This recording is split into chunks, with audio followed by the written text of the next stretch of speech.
Okay, let's dive right in. Today, we are giving the Indian economy a full-on health checkup. And our doctor's report? It's coming straight from the International Monetary Fund's latest annual assessment. So, what's the first vital sign? Well, it's a strong one. The IMF is projecting that India's real GDP is going to grow by a really impressive 6.6% this fiscal year. But a big growth number like that is just one part of the story, right? It's like looking at just one number on a blood test. To really understand how healthy the economy is, we've got to dig a little deeper. All right, so let's start with those headline numbers. Think of these as the initial vitals, the stuff that on the surface makes it look like the economy is in pretty fantastic shape. Okay, now what's really cool here is the momentum. I mean, look at this. After a solid 6.5% growth last year, the economy just exploded out of the gate this year with a 7.8% expansion in the first quarter. And that's mostly because people were out there spending. And here's the other big piece of good news. Inflation. It has absolutely plummeted. We're talking about a drop from an average of 4.6% last year all the way down to just 1.5% this past September. What's behind that? Well, it's mainly because food prices came down thanks to some good harvests. But you know how it is with any checkup. After you get the good news, the doctor always wants to talk about the potential problems, right? So let's look at the challenges and the headwinds that could cause some headaches down the road. And the number one headache the IMF is pointing to? These new, pretty significant tariffs from the United States. I mean, the U.S. is a huge trading partner for India, so hitting key exports like textiles and jewelry, well, that's going to create a whole lot of uncertainty. So here's the bottom line on that.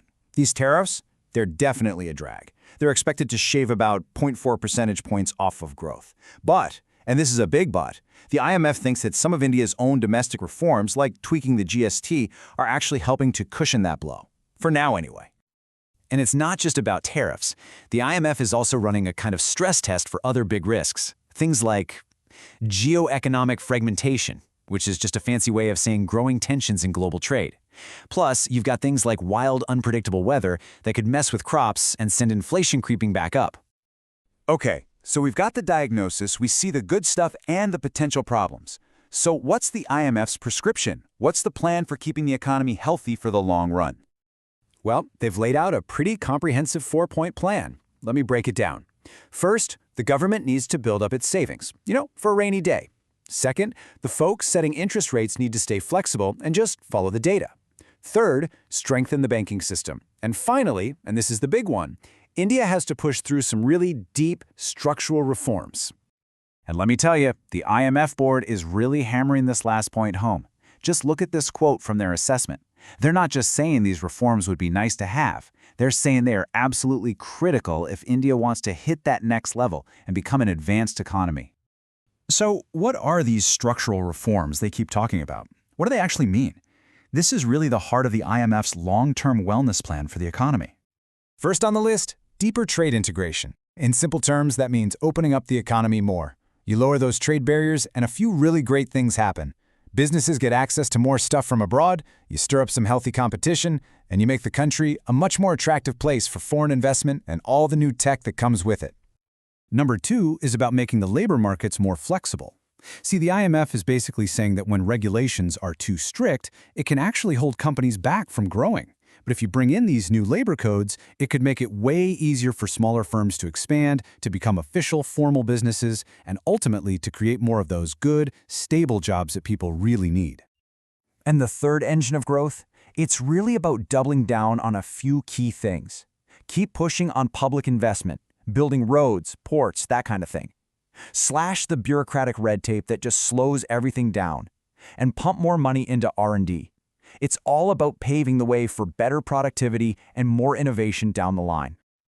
Okay, so the checkup is done, the prescription has been written. What's the final prognosis? What's the long-term outlook for India's economic health? Well, the IMF lays out two very clear paths forward. Path one is kind of the business-as-usual route. You keep doing what you're doing, public debt stays high, and eventually that impressive growth starts to fizzle out.